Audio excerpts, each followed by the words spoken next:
আজি গহপুৰ বিশ্বনাথ আৰু শোণিতপুৰত তিনিটা নিৰ্বাচনী সভা আছিলে আৰু তিনিটাতো আমি অংশগ্ৰহণ কৰিছোঁ।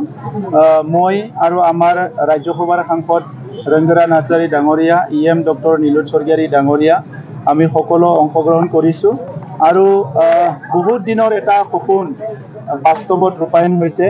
শোণিতপুৰ জিলা, আনডিভাইডেড শোণিতপুৰ জিলা, এই অঞ্চলৰ বড়োসকলে ভূমিৰ অধিকাৰৰ কাৰণে বহুত বছৰ সংগ্ৰাম কৰিছিলে। আজি ভূমিৰ অধিকাৰ পালে। বড়োলেণ্ড কাউন্সিলৰ লগত একেলগে থাকিম বুলি, বড়োলেণ্ডত একেলগে থাকিম বুলি সংগ্ৰাম কৰি আছিলে। আজি প্ৰথমবাৰৰ কাৰণে এইবাৰ নিৰ্বাচনত তেখেতসকলে ভোটদান কৰিবলৈ গৈ আছে।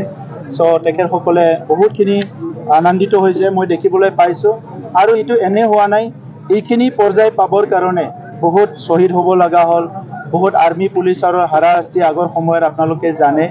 আৰু কেতিয়াবা প্ৰচণ্ড ৰ'দত ঢেকাজুলি, তেজপুৰ, ঘোঁৰামাৰীবিলাকত ডাঙৰ ডাঙৰ মিটিং কৰিছে, ৰেলী কৰিছে, কেতিয়াবা প্ৰচণ্ড বৰষুণত ৰেলী কৰিছে। এই গোটেই পৰিৱেশৰ পিছত অন্ত কৰি আজি তেখেতসকলৰ সপোন বাস্তৱ হ'বলৈ গৈ আছে আৰু আমাৰ সপোন, সকলোৰে সপোন বাস্তৱ হ'বলৈ গৈ আছে। মই তেখেতসকলক অভিনন্দন জনাইছোঁ আৰু শোণিতপুৰৰ পৰা যিসকল শ্বহীদ হৈছিলে প্ৰত্যেকজন শ্বহীদৰ প্ৰতি মই প্ৰণাম জনাইছোঁ, শ্ৰদ্ধা জনাইছোঁ।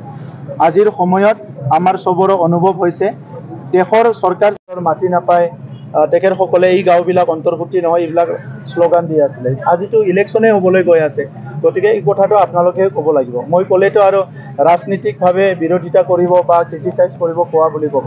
বাস্তৱটো বাস্তৱ, চাওক, সত্যটো কোনো লুকাব নোৱাৰে আৰু আমি হৃদয়ৰ পৰা কাম কৰিছোঁ, কাকো ঠগাবলৈ কৰা নাই। মানি আমাৰ কেণ্ডিডেটৰ ছেকেণ্ড লিষ্টটো ওলাব সোনকালে, ৰেডি হৈ ছেকেণ্ড লিষ্ট ওলাব।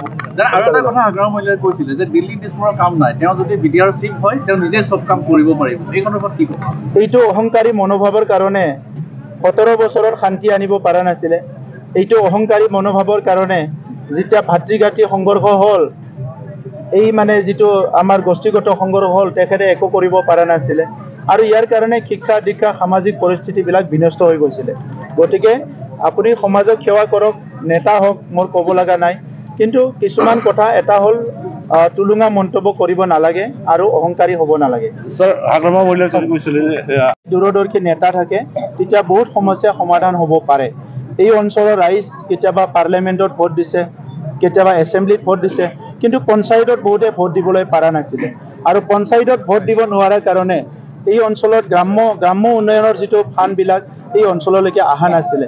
কিন্তু এতিয়া বিটিআৰত অহাৰ লগে লগে তেখেতসকলে গ্ৰাম্য উন্নয়নৰ কামবিলাক হৈ যাব আৰু কেন্দ্ৰ আৰু ৰাজ্য চৰকাৰৰ ফাণ্ডবিলাকো তেখেতসকলে